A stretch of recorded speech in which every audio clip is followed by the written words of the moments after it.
چې سړی سرتور سر ادریږي او مټې وخلي او لنډې تراوی نه پکې سبحان وي نه پکې سبحان ربي الاعلى وي نه پکې اللهم ربنا وي ته به د دې تراو بدله د الله نه غواړې د اختر په ورځ د برکت میاشت راله صحابه د برکت میاشت راله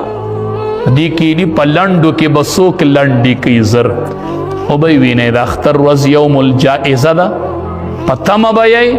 د دقې تراو اجر به د الله نه غواړئ ښه دا په 20 منټه کې چې م کړي دي دا په 25 منټ کې چې م کړي دي دا په نیمه ګنټه کې چې م کړي دي د دقې تراو اجر به د اختر په ورځ د الله نه وغواړئ څه خو وامه نو قاسم نانوتي رحمت الله علیه مشوره دي رمضان میاشت راله تراو کې به څه چل کوو سفر کې دي حافظ نشتا وی اون ختمه د ورځې به مې یوه سپاره یادوله حفظ مې نه و کړی د ورځې به مې یوه یادوله او د شپې به مې په تراو کې اوروله 13 ورځو کې مې قرآن یاد کو مې په تراو کې واورو قرآن سره یې داسې مینه وه داسې زوامه چې خلک کېناسته او مشوره م کولې خو داسې خلک په کوم ځای ګورو چې مشوره وکړي چې مولي صاحب کېنئ مشوره کو دا ټوله میاشت اوږدې تراوی کو دا لنډې تراوی تی بالکل ختمو ګورې ښه دا لنډې نه کو مړه قاري صاحب ته به ووایو چې موږ له پاو باندې یوه سپاره وایه او موږ به راپسې ښکلي په شوق ولاړ یو لکه د حرمینو ته پاو باندې یوه سپاره وایه هره ورځ به اوږدې تراوی او په قلاره به یې کوو او قاري صاحب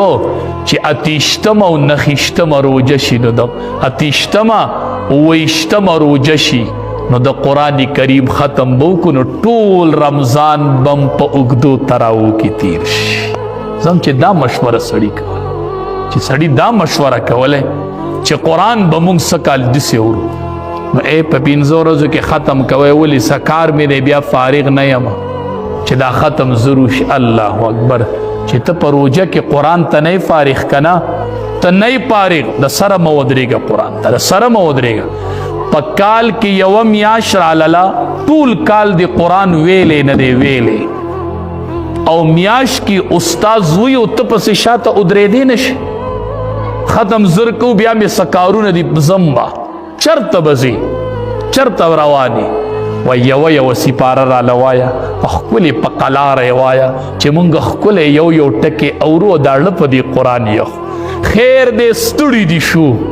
او دا ستړي ګرګې چې ښه ستړي شو د اختر په ورځ به لاړ شو او الله ته به په عیدګاه کې ودرېږو او د دې ستړو وجودونو بدلې به الله د اختر په ورځ راکړي قرآن سره مینه لرئ دا مونږ په څه حال یو دا مونږ په څه روان یو دا تراوی دي دا مونږ چې کوو دا تراوی دي تاسو په خپله سوچ وکئ